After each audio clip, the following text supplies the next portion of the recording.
Am I the a-hole for calling my girlfriend useless and not allowing her to spend my money?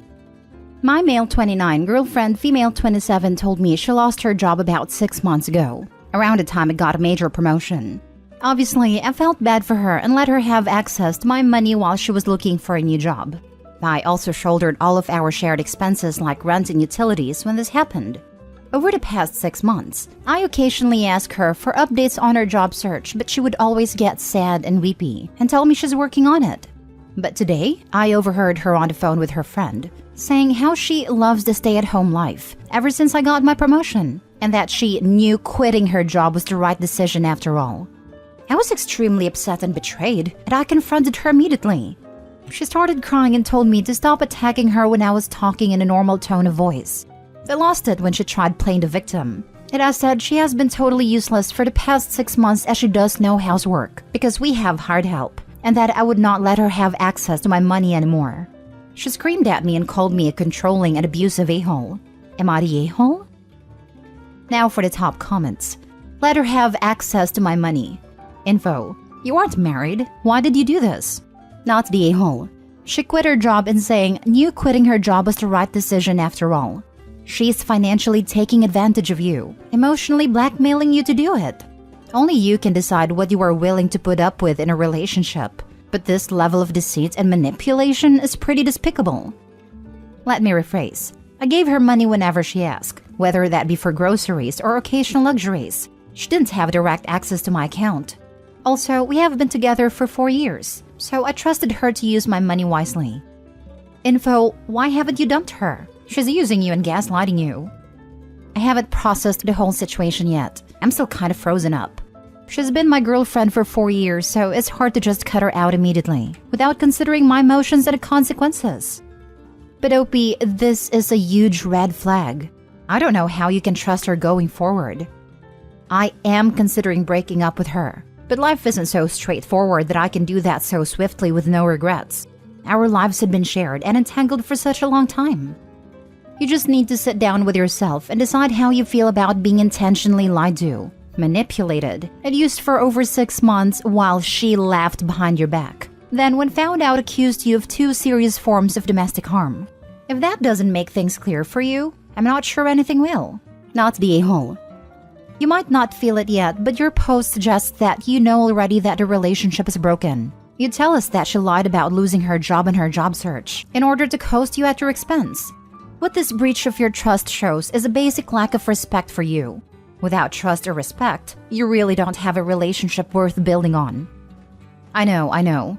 This literally just happened today. I need a minute to breathe and process my next steps. Next story. Am I the a-hole for using my wife's fun budget to help out friends and family? I'm the breadwinner in our home. My wife has the much tougher job of being a stay-at-home mom and wrangling our offspring. She works hard to make sure we have everything we need. Our budget is pretty simple. We put away about 15% of my earnings every month. Then we pay all the bills. Whatever is left we split and we can use it however we want.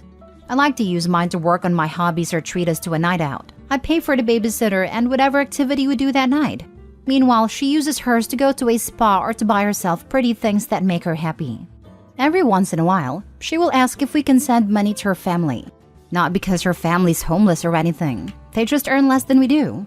Like in November, she asked if we could give her brother $500. He wanted to get his kids a PS5 for Christmas. I think that was the last straw. I told her that we could, but it would be the last time that I contributed money to give away to people who just ask her for it. December went fine. But then in January, one of her friends had car problems and needed to rent a car to run errands and drive her kids around. And my wife gave her money.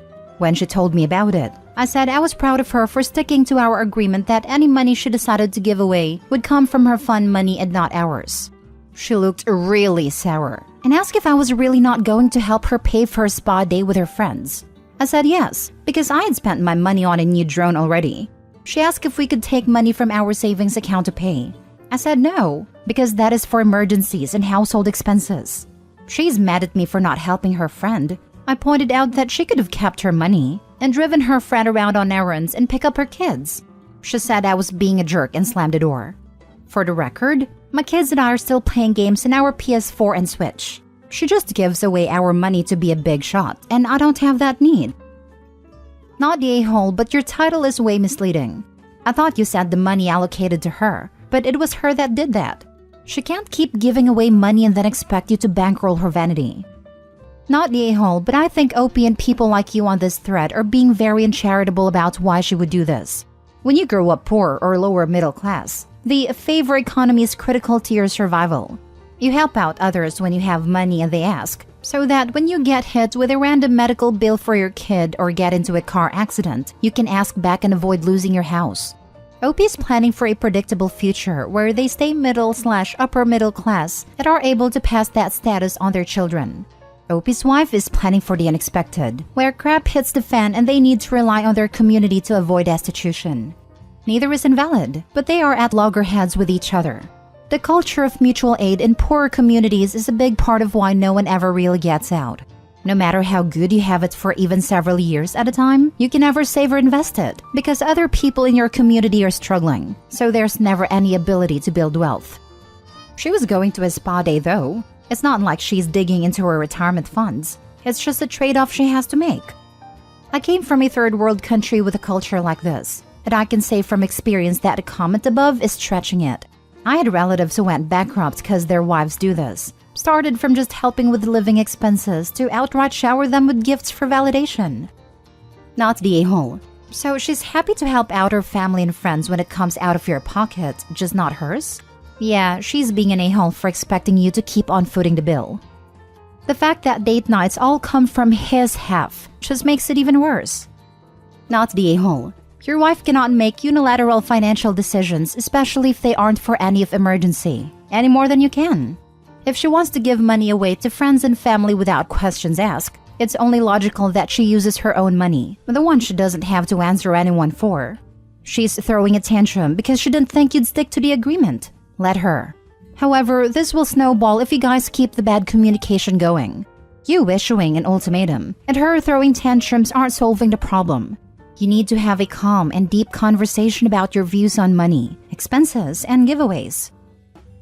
Next story. Am I the a-hole for wasting money on a bathroom and not helping my brother?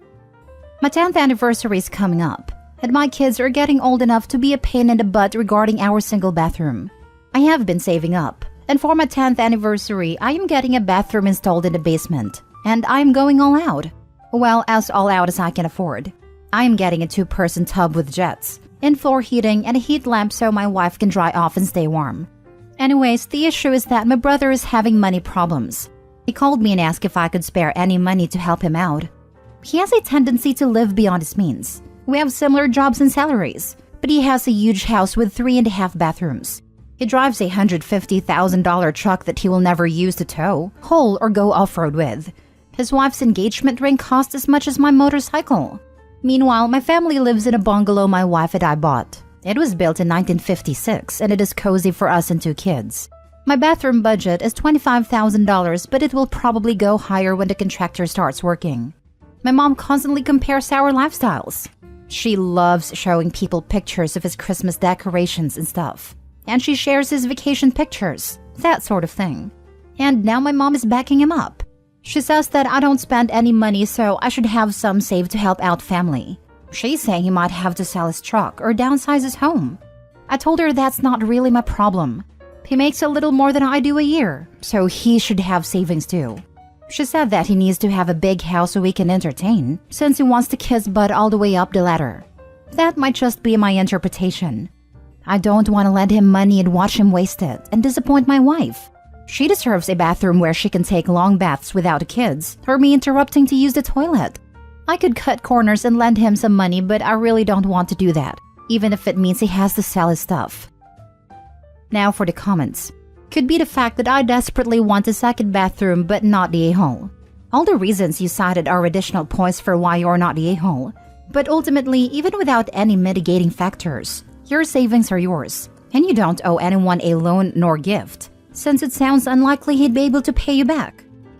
If you get the chance to get a second bathroom, go for it, even if it's just one full, one half bath. I'm not entirely sure how we ever survived in our home with just one. OMG. There are only 3 of us, but a year we were stuck in an apartment after a natural disaster with only 1 bathroom will always be on my list of top 10 nightmares. 2 potties is the minimum for us. Not the a-hole. It will probably go higher when the contractor starts working. It will absolutely go higher. We were quoted right around $20,000 for our bathroom renovation. And let's just say that number steadily creeped up when we realized that the old plumbing is a literal nightmare on earth that very rarely meets code/current standards. She's saying he might have to sell his truck or downsize his home. As he should. Those are both options that grown adults would do, rather than expecting their lives to be funded by siblings. It is beyond time for your brother to learn to live within his means. Not his plus whatever he can bum off of you and other family members. It's too bad he can't just sell a bathroom to you. Sounds like he has too many.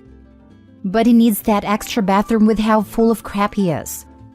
Not the a-hole, but knowing how families are, if you change your mind and help him out, get a signed loan agreement with a payment schedule and everything. Just cover your rear. I'm not planning on changing my mind, but I hear you. He can't pay his bills now. How is he going to pay you back? Even with a signed note, your mom will just say, "Oh, let it go. He's family." Don't disappoint your wife. Not the a-hole. I highly doubt they expect themselves to pay back to begin with. The way Opie worded it out, sounds to me they want the money without expectations of it being paid back to begin with. Last story. Am I the a-hole for not paying for my mom's surgery even though I have money for it? I, 35 female, lost my father very early when I was 5 years old. A few months after his death, my mother married a new guy we'll call John. John already had 2 teenage boys, and he didn't want to raise me because he never wanted to be a girl's father. My mother, like a good mother, abandoned me with my aunt and took my brother who was 8 at a time with her to live with her husband. John was a man with a lot of money, and he always spoiled my mother and brother, but he never bothered to get me even a Christmas present. My mother didn't do anything for me either. She came to visit me once a month and didn't even call me at Christmas or New Year. I always called, but many times she didn't answer. My aunt was a woman who couldn't have children. Because of that, she and my uncle raised me as if I were their daughter, not missing anything for me. Even without much money, I accumulated some from my job I had during high school, and I got a small sum from my aunt which was enough for me to pay for college. At the time, I graduated computer science and went to work in a good company earning a great salary. Then 8 years ago, I received a much better job offer in a large company, one well known for having great hardware products. At that time, I accumulated a lot of money and helped my uncle and aunt renovate their house, and I always sent them a nice sum, even if they told me to spend it on myself. Now, I currently live alone in a great apartment with an estimated value in the millions in local currency. Recently, my mom called me on my Instagram. As I post a lot of pictures of trips and fancy places I go, it's not hard to find me. She asked if we could meet to talk and reevaluate our relationship to forget the past and move forward as mother and daughter. I have a soft heart, so I took it. I thought it would be an opportunity for us to talk and finally create the bond I always wanted. We made an appointment at a restaurant downtown and met there. When we got there, she hugged me, kissed me on the cheek, and said she missed me. We talked about my life, and when I asked how hers was going, she started to talk about how bad her current living situation is. Apparently, she divorced John, and my brother didn't want to keep her as she is now poor. To make matters worse, she lives on a pension from John and has serious heart problems. After a while, she asked if I could pay for a surgery she needed. The surgery is quite expensive, so I told her I wouldn't pay as I wouldn't feel good doing that. She yelled at me in the middle of the restaurant, said I was a terrible daughter, and that I was letting her die even though I could pay for her surgery. I left there very embarrassed. When I told my aunt, she said it was my decision, but remarked that I have plenty of money to pay and that it wouldn't affect me financially. I don't want to do this because she never have been a mom to me, but I need to ask, am I the a-hole? Not the a-hole. She abandoned you. You don't owe her a thing. I'm calling BS on the heart problems, by the way. The fact she abandoned one of her children demonstrates she has no heart. You're better off without her. I thought the same thing. Her mom would have asked for the money directly, rather than having OP pay the hospital bills. Not the a-hole. Your mom didn't want a relationship with you. She wanted your money. And she would have expected you to support her for the rest of her life. Yep, she literally abandoned her daughter for money. And she has the nerve to come asking for money? Absolutely not the a-hole. Not the a-hole. Today it's surgery. Tomorrow it will be recovery, then rent, bills, lifestyle, vacations, then home care. And you will end up restricting your lifestyle for someone who threw you away, so she could have the lifestyle she wanted. If she pops up again, tell her you are saving your money to help the people who raised you. You owe her nothing. Not the whole. Just decide with what you can live with. It's unclear if your aunt is your mother's sister or not. You may want to take that into consideration too. Saying all that, your mother clearly didn't care about catching up. She just wanted your help. She should have had more humility when you gave your answer. Something I caught at the end there is that her aunt seemed to be gunning for helping the mother. In any other situation, I would agree. But with the caveat that if the woman who raised you is asking you to help save her sister, consider it. They haven't asked you for anything even if you are helping them out. Saying no to her one ask because of your personal feelings has a cost.